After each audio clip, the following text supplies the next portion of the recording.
Alors Chris, on est là aujourd'hui au McGuigan's, le pub irlandais sur le port de Brest. Pourquoi ce pub? Pourquoi l'Irlande?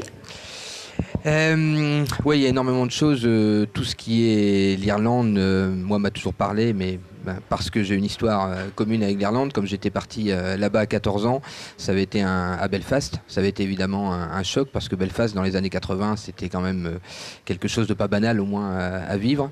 Et ça a aussi marqué tout un éveil, non seulement à la politique, à l'histoire, à l'importance aussi de l'écrit et de la façon dont on raconte l'histoire. Alors après, est-ce que c'est pour ça que j'ai toujours recherché ce genre d'ambiance? J'en sais rien. Il y a sans doute plein d'autres facteurs. La première étant voilà, le côté humain des lieux. Enfin, j'aime beaucoup les pubs. Ce sont des vrais lieux de rencontre et j'aime bien y perdre. C'est pas là que j'aime écrire, mais c'est là que j'aime bien traîner pour m'inspirer un peu avant de m'y mettre. Oui. Ouais, voilà.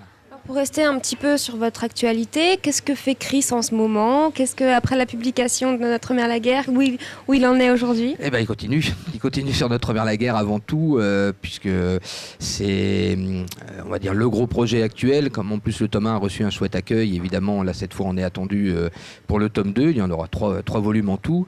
On a des dates là vraiment à tenir, puisque le tome 2 doit sortir en septembre 2010 et le tome 3 en septembre 2011. Bref, voilà, ça c'est le gros du travail actuellement. Et puis également un livre qui sortira en octobre 2010, qui est une adaptation, la première fois que j'en fais une, mais d'un roman qui a énormément compté aussi on va dire dans ma jeunesse et donc plus tard dans ma carrière d'auteur. C'est Un sac de billes de Joseph Joffo, qui doit sortir en octobre 2010. Là, il y aura 2 volumes et le premier sort illustré par Vincent Bailly, avec qui j'avais fait justement Coupures irlandaises. Vous partez donc en juin pour un petit voyage sur le Transsibérien. Qu'est-ce que vous aviez derrière la tête? Alors ça fait 4 ans que ça dure, même si c'est une obsession de jeunesse là aussi. Je pense que je me suis jamais remis du Docteur Zhivago, que j'ai bien dû voir au moins 150 fois. Et c'est l'opportunité, en fait, c'est l'année de la France et de la Russie. Je ne le savais pas moi-même, mais ça faisait 3 ans que je prépare l'histoire ces légionnaires tchèques qui ont créé la Tchécoslovaquie au fin fond de la Sibérie en 1917. Donc voilà, je pars là-bas pendant 3 semaines, à la fois en repérage et invité pour parler de la littérature française en Russie. Donc là, on va joindre l'utile à l'agréable. Et c'est juste un autre rêve de gosse voilà, qui se réalise en même temps.